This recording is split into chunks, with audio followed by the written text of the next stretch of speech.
Assalamualaikum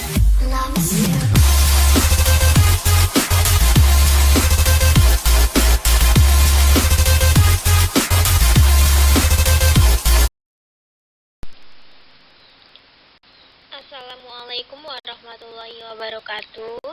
Yang terhormat Bapak Teguh Wibowo selaku dosen pengampu mata kuliah media pembelajaran kimia dan teman-temanku.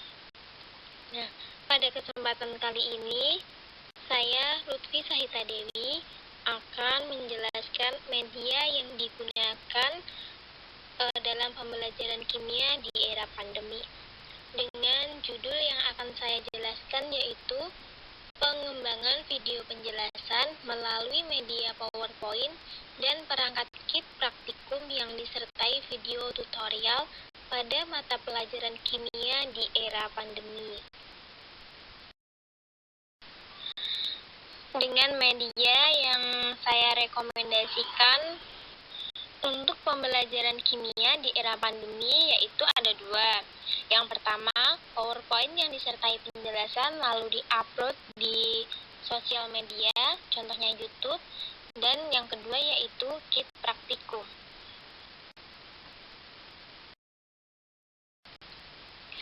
Kita masuk pada media yang pertama, yaitu PowerPoint yang disertai penjelasan. Nah, apa sih PowerPoint yang disertai penjelasan itu? Nah, why choose PPT? Nah, mengapa memilih PowerPoint yang disertai penjelasan pada media pembelajaran kimia ini? Saya memilih media PowerPoint karena media PowerPoint yang disertai dengan penjelasan dari guru itu digunakan untuk membantu siswa untuk memecahkan masalah, di mana masalah tersebut itu berisi materi yang menjadikan bahan pertanyaan dalam media PowerPoint terkait dengan materi yang telah dirancang pada RPP. Nah, jadi PowerPoint ini seperti piranti untuk menjelaskan semua materi yang telah dirancang pada RPP. Namun, pada pembelajaran kimia melalui media PowerPoint ini, kreativitas guru dalam menggunakan medianya sangat dibutuhkan karena guru mempunyai banyak begitu peranan penting di dalam kegiatan pembelajaran. Nah, berikut yaitu peranan guru dalam menggunakan media PowerPoint. Yang pertama, guru itu berperan sebagai pengolah pembelajaran yang menentukan keberhasilan di dalam suatu pembelajaran. Nah, jadi suatu pembelajaran itu akan berhasil jika kreativitas guru sangat tinggi atau sangat berpengaruh. Yang kedua, guru juga harus dapat merangsang dan memberikan dorongan, serta reinforcement untuk mendinamisasikan potensi siswa. Kemudian, guru juga harus menumbuhkan aktivitas dan kreativitas sehingga dinamika di dalam proses pembelajaran. Yang terakhir, guru harus dapat membimbing dan mengarahkan kegiatan pembelajaran sesuai dengan tujuan yang telah ditetapkan.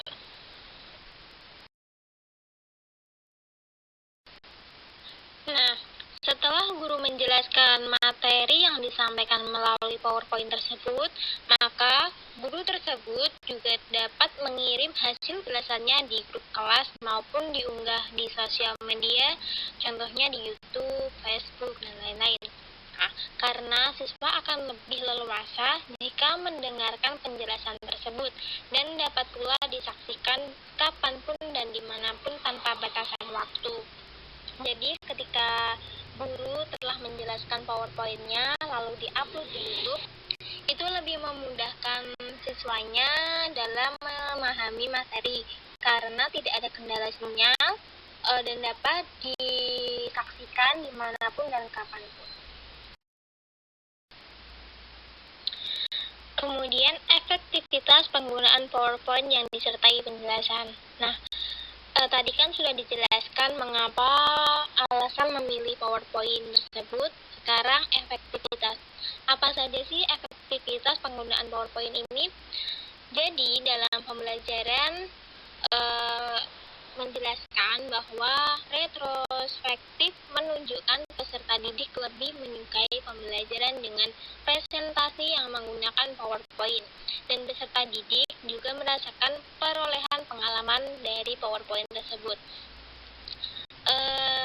Setelah saya baca jurnal maupun sumber-sumber lainnya, itu menunjukkan bahwa peserta didik lebih suka dan lebih senang jika dijelaskan dengan adanya piranti PowerPoint daripada dijelaskan secara langsung, karena PowerPoint ini sendiri memiliki banyak animasi sehingga peserta didik lebih termotivasi dan lebih tertarik dalam mendengarkan atau memahami materi yang dijelaskan melalui PowerPoint.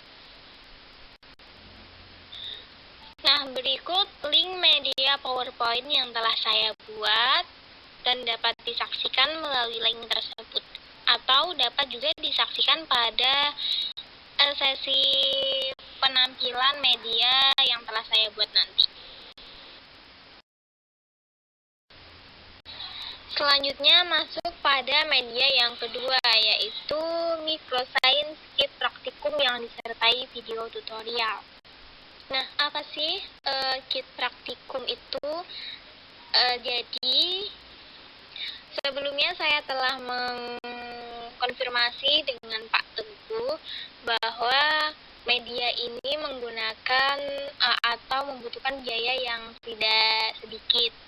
Dan beliau juga menyarankan jika dibuatnya itu semudahnya saja. Jadi pada kesempatan kali ini saya tidak membuat produk dari kit praktikum ini, namun akan saya jelaskan tentang rekomendasi saya mengenai kit praktikum. Nah, jadi kit praktikum itu sebuah alat dan bahan yang telah dikemas menjadi satu dalam skala kecil, yaitu berupa skala gram dan mililiter, yang digunakan untuk praktikum. Nah, pada pembelajaran kimia, jadi kit praktikum ini pengirimannya itu dari pihak sekolah ke rumah masing-masing siswa. Nah, pastinya kita akan melakukan praktikum. Apa sih tujuan pelaksanaan praktikum itu? Nah, jadi ada beberapa tujuan dari praktikum.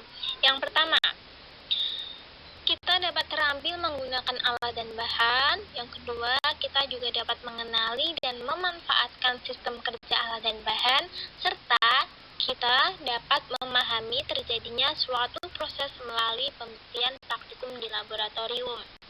Nah, untuk saat ini kan ada kebijakan sistem zonasi yang dilakukan pemerintah. Nah, kebijakan sistem zonasi ini juga ada manfaatnya, yaitu untuk mendukung pendistribusian dari Microscience Kits ini.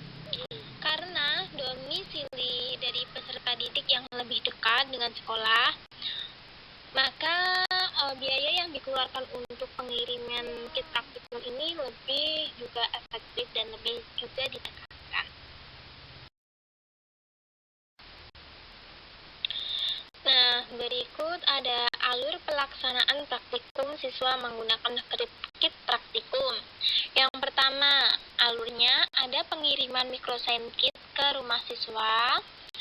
Kemudian setelah itu pengiriman video tutorial melalui grup kelas. Nah, jadi sebelum melakukan pelaksanaan praktikum ini, siswa mendapat video tutorial terlebih dahulu.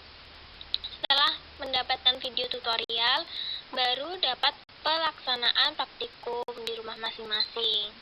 Kemudian setelah melakukan praktikum, pembuatan laporan dan hasil praktikum, serta pengumpulan. Nah, tidak jauh berbeda dengan praktikum di laboratorium sekolah. Melakukan praktikum di rumah masing-masing pun juga setelah melakukan praktikum harus membuat laporan praktikum dan pengumpulan. Penggunaan kit praktikum ini juga dapat diawasi oleh masing-masing orang tua siswa. Jadi lebih aman dalam pengawasannya. Tampilan luar dari kit praktikum. Nah, jadi kit praktikum ini dikemas dalam box gitu yang telah tertutup rapat, sehingga nanti tidak mudah tercecer bahan dan alat di dalamnya. Kemudian ini tampilan dalam dari kit praktikum. Nah, setelah dibuka, ini ada tempat seperti alat, kemudian yang di bawahnya ini sepertinya tempat untuk peletakan bahannya. Selanjutnya ini ada 3 gambar. Gambar yang A merupakan tutup bagian luar kit praktikum. Jadi di tutupnya itu misal akan melakukan praktikum laju reaksi. Nah, di tutupnya telah tertulis kit praktikum untuk melakukan praktikum faktor-faktor yang mempengaruhi laju reaksi seperti ini. Kemudian pada gambar B itu bagian dalam kit praktikum yang terdiri dari alat bahannya ya. Di sini ada pengaduk, pipet tetes, kemudian ada labu ukur dan lain-lain. Setelah itu gambar yang C ini merupakan tutup bagian dalam kit praktikum seperti ini.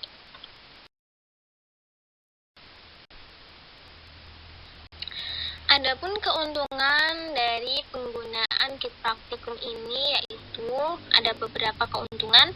Pertama, semua alat dan bahan itu sudah dikemas dalam keadaan rapi sehingga mudah dibawa dan dikirim kepada siswa. Kemudian keuntungan lainnya yaitu siswa juga dapat melaksanakan praktikum di tempat tinggal masing-masing dengan bersemangat serta dapat diawasi oleh orang tua masing-masing. Nah, peralatannya dibuat dengan skala kecil yaitu dalam skala gram dan miligram. Selanjutnya peralatannya itu terbuat dari plastik sehingga peralatannya dapat dipakai ulang dan tentunya tidak mudah pecah. Begitu. Nah, itu yang dapat saya jelaskan mengenai media yang digunakan dalam pembelajaran kimia di era pandemi ini. Kurang lebihnya saya mohon maaf. Terima kasih atas perhatiannya. Nah, untuk contoh medianya akan saya tampilkan di slide selanjutnya atau di sesi selanjutnya. Terima kasih. Wassalamualaikum warahmatullahi wabarakatuh.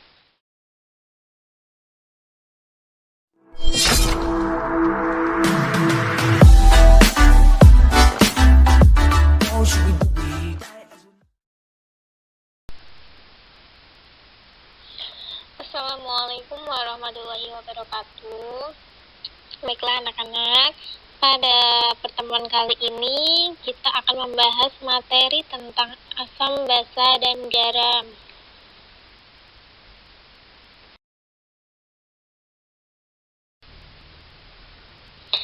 Nah, kalian pernah mencoba memakan jeruk lemon? Nah, rasanya seperti apa? Rasanya asam bukan? Nah, asam itu merupakan donor proton atau H+. Adapun sifat-sifat asam yang dapat kita ketahui yaitu yang pertama, asam dapat mengubah kertas lakmus biru menjadi merah. Asam juga dapat bereaksi dengan logam aktif yang dapat menghasilkan garam dan gas hidrogen atau H2. Asam itu pastinya rasanya masam, ya kan? Asam juga dapat menghantarkan arus listrik dan dapat bereaksi dengan basa yang menghasilkan air dan senyawa garam.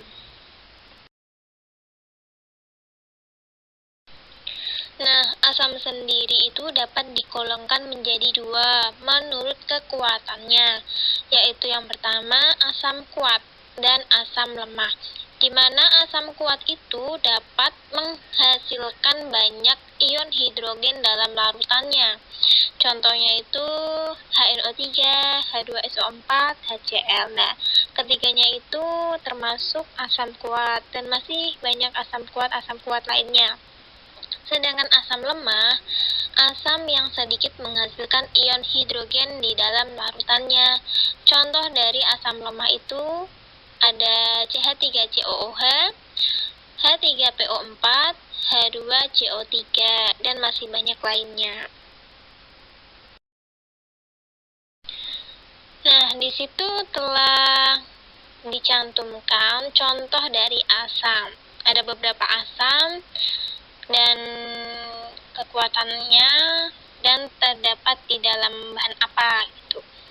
Nah, yang pertama ada asam askorbat atau disebut juga dengan vitamin C. Asam askorbat sendiri merupakan asam yang lemah dan biasanya terdapat pada buah-buahan. Kemudian ada asam karbonat. Asam karbonat ini termasuk asam lemah juga. Biasanya terdapat pada minuman yang bersoda seperti Coca-Cola, Sprite, Fanta, dan lain sebagainya. Asam sitrat termasuk asam lemah. Nah, asam sitrat ini biasanya terdapat pada buah jeruk. Asam etanoat termasuk asam lemah, biasanya terdapat pada cuka. Cuka biasa yang dimakan dibuat campuran bakso, mie ayam, dan lain-lainnya. Nah, ada asam laktat termasuk asam lemah. Nah, asam laktat ini biasanya terdapat pada susu yang sudah basi. Dan terakhir ada asam sulfat. Nah, asam sulfat ini termasuk asam yang kuat. Biasanya terdapat pada aki dan bahan untuk pembuatan pupuk.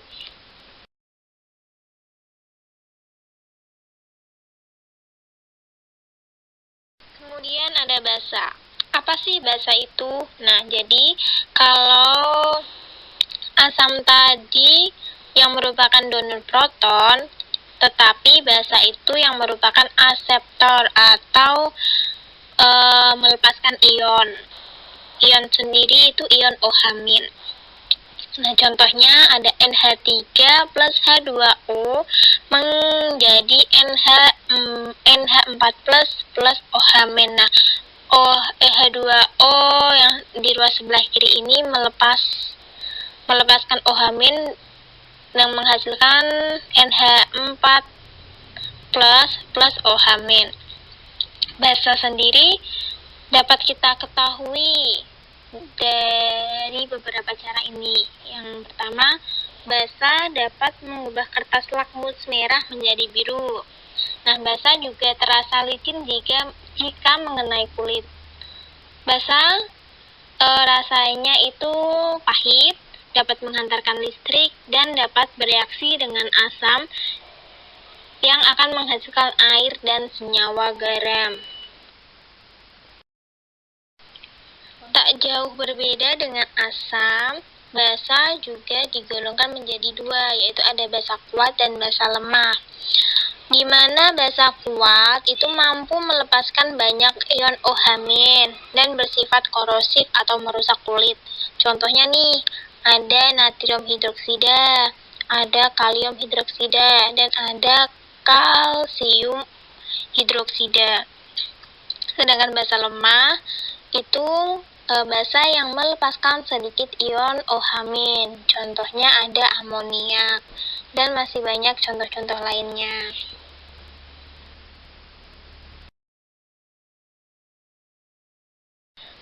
Lalu selanjutnya ada indikator asam dan basa. Indikator asam dan basa itu ada dua jenis, yaitu ada indikator buatan dan indikator alami. Di mana indikator buatan meliputi kertas lakmus merah dan biru dan indikator universal. Sedangkan indikator alami itu terbuat dari bahan-bahan alami. Contohnya seperti kunyit, kol ungu, dan kembang sepatu atau bunga sepatu.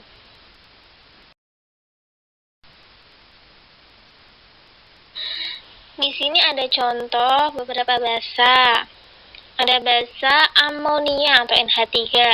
Nah, termasuk basa lemah Biasanya amonia terdapat pada bahan pemutih dan bahan pembuatan pupuk. Kemudian kalsium hidroksida termasuk basa kuat. Kalsium hidroksida sendiri terdapat pada obat yang berfungsi untuk mengurangi tingkat keasaman tanah. Ada kalsium oksida. Kalsium oksida itu termasuk basa yang kuat dan biasanya terdapat pada bahan pembuatan semen. Ada magnesium hidroksida atau MgOH. Nah, MgOH ini termasuk basa yang kuat, biasanya terdapat pada obat yang berbentuk tablet. Nah, fungsinya itu untuk mengurangi asam lambung atau biasanya terdapat pada obat mah. Yang terakhir ada natrium hidroksida yang termasuk basa yang kuat. Nah, natrium hidroksida itu biasanya terdapat pada bahan pembuatan sabun. Selanjutnya ada pH.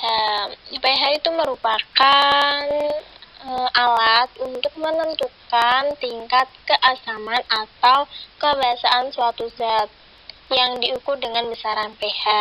Nah, nilai pH suatu zat itu biasanya bernilai 0 hingga 14, di mana pada nilai 1 hingga 6 termasuk asam, kemudian pada nilai pH-nya itu 7 merupakan garam, dan jika nilai pH-nya 8 hingga 14 itu termasuk basa. Nah, dapat dilihat gambar ilustrasi dari pH, di mana nilainya itu nilai 1 hingga nilai 14. Anak panah yang berwarna ungu itu dari nilai 6 ke bawah ke nilai ke-1. Semakin nilainya itu dari 6 ke bawah semakin ke bawah, itu asamnya semakin kuat. Nah, pada nilai ke-7 itu ada tulisan netral. Jadi pada pH, ketika pH nilainya 7 itu bersifat netral atau garam. Kemudian pada pH bernilai 8 hingga 14 atau anak panah yang berwarna hijau, itu semakin besar nilai pH-nya, basanya semakin kuat.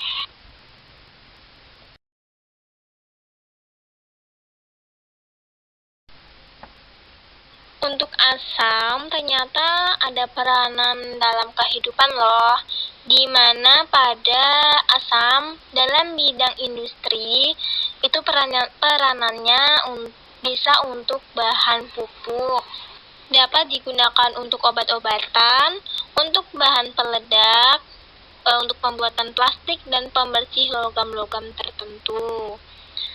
Nah, ketika dalam bidang makanan, nah, asam juga dapat digunakan untuk pengawet makanan. Pengawet makanan dari asam itu biasanya ada asam asetat, asam askorbat, asam propanoat, dan asam benzoat. Nah, dari asam-asam tersebut biasanya atau yang sering digunakan untuk pengawet makanan.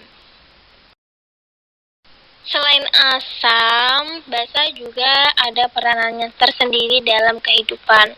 Yang pertama, basa dapat digunakan untuk bahan semen, biasanya itu kalsium hidroksida. Kemudian untuk bahan pembersih atau sabun, dan bahan pembuatan kue atau baking soda, serta dapat juga digunakan untuk mengatasi sakit mah.